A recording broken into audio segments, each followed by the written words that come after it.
தினமும் போய் கந்தபுராணம் கதை கேட்டாங்களாம். தினமும் போனாங்க, கந்தபுராணம் கதை கேட்டாங்க. 10 நாள் தொடர் சொற்பொழிவு. வீட்டுக்காரர் கேட்டாரு, என்ன கந்தபுராணம் கதை தெரியாதா? சூரபதுமன் முருகன் போய் போர் பண்ணான், சூரபதுமனை சேவலா மயிலாம் மாத்திக்கிட்டான், இதானே கந்தபுராணம். இத 10 நாள் சொற்பொழிவுன்னு ஒரு அம்மா வேற பேசிருக்கு. நீ 10 நாள் வீட்டு வேலையெல்லாம் விட்டுட்டு போய் கேட்டுட்டு வேற வந்திருக்கிற. இல்ல அது மட்டும் சொல்லல, 10 நாள் அவங்க ரொம்ப விரிவா சொன்னாங்க. டெய்லி 2 மணி நேரம் சொற்பொழிவு கந்தபுராணம். 10 நாள் 2 மணி நேரம் பேசினாங்களா? 20 மணி நேரம் மேல பேசியிருக்காங்க. சரி, என்ன பேசினாங்க சொல்லு. அதெல்லாம் சொல்ல தெரியாது. ஏமா தினமும் போய் வீட்டு வேலையெல்லாம் விட்டு 2 மணி நேரம் கந்தபுராணம் கதை கேட்டிருக்க, கேட்டா சொல்ல தெரிலங்கிற, இதுக்கு எதுக்கு நீ போன?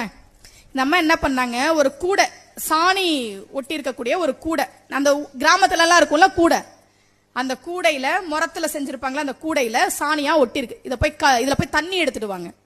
இவரு பார்த்தாரு, கந்தபுராண கதை கேட்காதன்னு சொன்னா கேக்குறியா? இல்லங்க, போய் தண்ணி எடுத்துட்டு வாங்க. இவர் போய் அந்த கூடைய தண்ணி தொட்டிக்குள்ள விடுறாரு. எடுத்தா தண்ணி வருமா? வராது, சிந்துது. தண்ணி வரலனாரு. பரவாயில்ல, இன்னொடவே எடுங்க.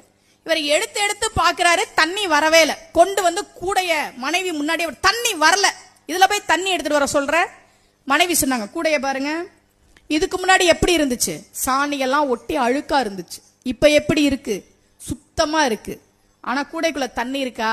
இல்ல. அந்த அம்மா சொன்னாங்க, 10 நாள் கந்தபுராண சொற்பொழிவு கேட்டேன், என்னமோ பாட்டெல்லாம் சொன்னாங்க, திருப்புகள் சொன்னாங்க, கந்தர் அலங்காரம் சொன்னாங்க, கந்தபுராணம் சொன்னாங்க, அது எதுவும் என் மண்டையில ஏறல.